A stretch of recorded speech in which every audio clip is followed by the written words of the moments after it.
जानते हैं सर, बिहार के लोगों की सबसे बड़ी कमी क्या है? ये लोग सही जनसेवक का चुनाव नहीं कर पाते हैं। कोई भी धूर्त ठग बेईमान आकर के बिहार के गरीबी, भुखमरी और लाचारी को खत्म करने की बात कर देता है तो ये लोग बिना सोचे समझे उसके बारे में जाने उसी को अपना भगवान मान लेते हैं। प्रशांत किशोर सीएए का विरोध किए। आपको पता है कि सीएए क्या होता है? सीएए का मतलब क्या होता है? नागरिकता संशोधन अधिनियम 2014। यह कानून जो है पाकिस्तान, बांग्लादेश और अफगानिस्तान में जो हिंदुओं पर अत्याचार होता है उससे पीड़ित हिंदुओं को भारत में नागरिकता देने की कानून है सीएए।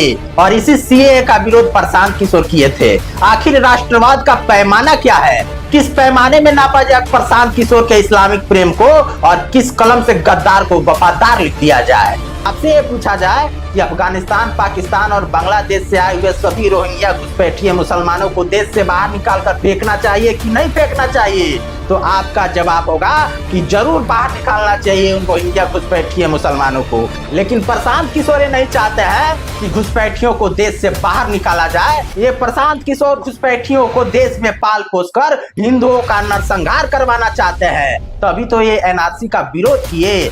आखिर कैसे इनका कोई समर्थन कर दे?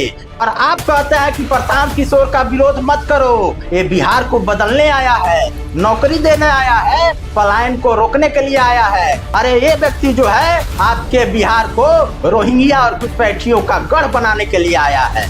और आप अंदाजा लगाइए ना कि जो व्यक्ति सत्ता में नहीं है फिर भी देश हित के एक भी कार्य का समर्थन नहीं किया, उससे आप ये उम्मीद कर रहे हैं कि ये व्यक्ति जो है सत्ता में आएगा तो देश हित और जनहित में काम करेगा। मेरे लिए यानी कवि बाला बिहारी के लिए राजनीति बाद में है। मेरी कलम, मेरी कविता और मेरा देश पहले है और मैं किसी भी हाल में प्रशांत किशोर जैसे देश विरोधी का समर्थन नहीं करूंगा और नहीं करूंगा।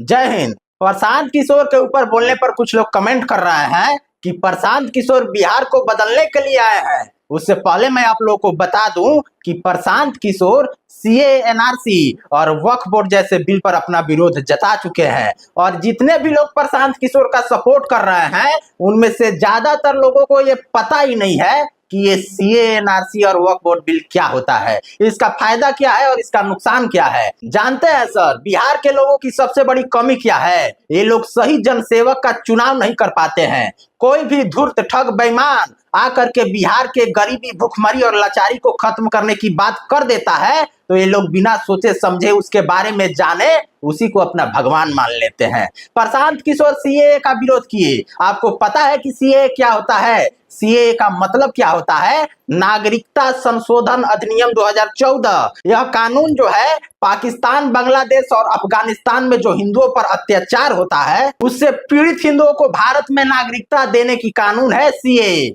और इसी सीएए का विरोध प्रशांत किशोर किए थे। आखिर राष्ट्रवाद का पैमाना क्या है? किस पैमाने में नापा जाए प्रशांत किशोर के इस्लामिक प्रेम को और किस कलम से गद्दार को वफादार लिख दिया जाए?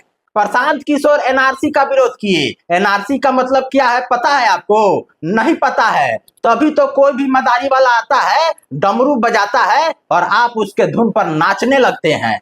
एनआरसी का मतलब राष्ट्रीय नागरिक register, national register of citizens. यह एक ऐसा रजिस्टर है जिसमें भारत के सभी वैध नागरिकों के नाम शामिल होते हैं। इसका उद्देश्य यह है कि अवैध प्रवासियों की पहचान करना और उन्हें देश से बाहर निकालना। क्या आप नहीं चाहते हैं कि हमारे देश में रह रहे जितने भी जिहादी, घुसपैठिए, रोहिंग्या मुसलमान हैं उनकी पहचान करके उनको देश से बाहर निकाला जाए? अगर आपसे ये पूछा जाए कि अफगानिस्तान, पाकिस्तान और बांग्लादेश से आए हुए सभी रोहिंग्या घुसपैठिए मुसलमानों को देश से बाहर निकालकर फेंकना चाहिए कि नहीं फेंकना चाहिए?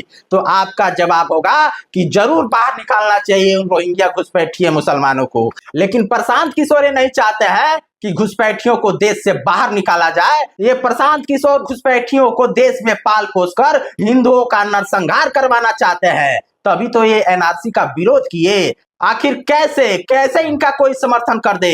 ये व्यक्ति जो है प्रशांत किशोर हिंदुओं के सबसे बड़े दुश्मन हैं। यह वक्फ बोर्ड बिल का भी विरोध किए। वक्फ बोर्ड बिल कानून जो है ये मुख्य रूप से वक्फ बोर्ड के मनमाने अधिकार को कम करने के लिए बनाया गया, जो उन्हें अनिवार्य सत्यापन के बिना किसी भी संपत्ति को वक्फ बोर्ड की संपत्ति के रूप में दावा करने की अनुमति देता था।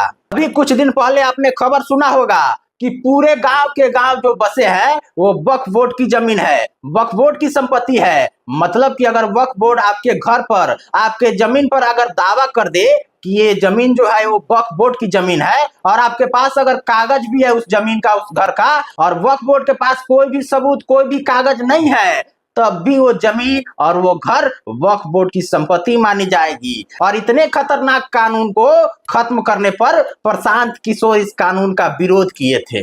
और आप कहते हैं कि प्रशांत किशोर का विरोध मत करो, ये बिहार को बदलने आया है, नौकरी देने आया है, पलायन को रोकने के लिए आया है। अरे ये व्यक्ति जो है आपके बिहार को रोहिंग्या और घुसपैठियों का गढ़ बनाने के लिए आया है।